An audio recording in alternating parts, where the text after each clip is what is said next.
চুল পরিমাণ ছাড় দেব না। আমরা চাই যৌবনের এই শক্তিটা জাতি গঠনের কাজে লাগুক।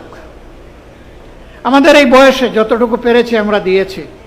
এখন পতাকা আমরা যুবকদের হাতে তুলে দিতে চাই। তারা এই পতাকা নিয়ে সামনে এগিয়ে যাবে ইনশাআল্লাহ। আজকের এই দিনে সরকারের কাছে আমার স্পষ্ট দাবি, শ্রমিকরাও এই সমাজের নাগরিক।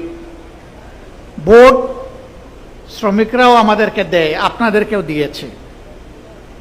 সুতরাং শ্রমিকদের সব বিষয় মালিকদের ঘাড়ের উপর ঠেলে দিবেন না। রাষ্ট্রকেও দায়িত্ব নিতে হবে। মালিকরা ইনসাফের ভিত্তিতে তাদের যা করণীয় তা করবে, বাকিটা রাষ্ট্রকে শেয়ার করতে হবে। শ্রমগণ এলাকায় কোনো বিশেষায়িত হসপিটাল নাই।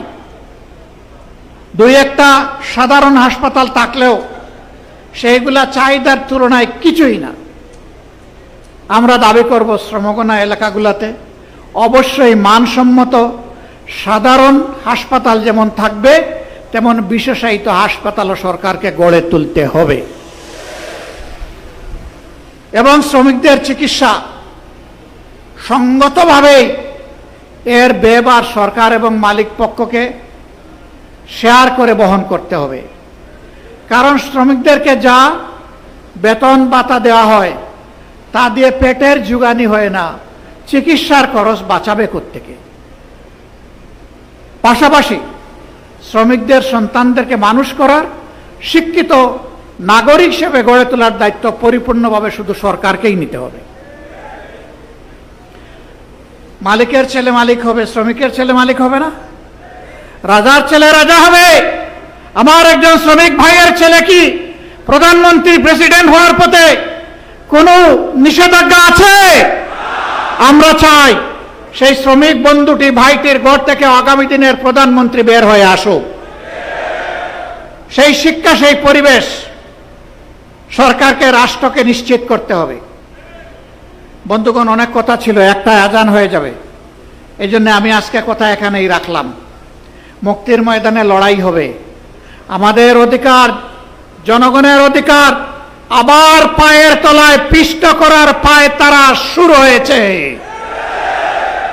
আমরা সংসদ থেকে বের হয়ে এসেছি, কিন্তু আমরা আবার সংসদে ফিরে যাব। মাঝখানের জনগণকে সাথে নিয়ে জনগণের মুক্তির আন্দোলন আমরা গড়ে তুলব। এই আন্দোলনে জনগণের অধিকারের ব্যাপারে আমরা সরকার কিংবা যে কোনো কর্তৃপক্ষকে ইনশাআল্লাহ চুল পরিমাণ ছাড় দেব না। সেই আন্দোলনে অতীতের মতো গৌরবময় ভূমিকা পালন করার জন্য এগিয়ে আসার আহ্বান আপনাদের মাধ্যমে আমি গোটা শ্রমিক সমাজের কাছে রাখলাম। ইনশাআল্লাহ মুক্তির ময়দানে, আন্দোলনে, জনগণের মুক্তির লড়াইয়ে আবার দেখা হবে রাজপথে। আসসালামু আলাইকুম ওয়া রাহমাতুল্লাহ। বাংলাদেশ শ্রমিক কল্যাণ ফেডারেশন জিন্দাবাদ। বাংলাদেশ জামাতে ইসলামী জিন্দাবাদ। আসসালামু আলাইকুম ওয়া রাহমাতুল্লাহি ওয়া বারাকাতুহু।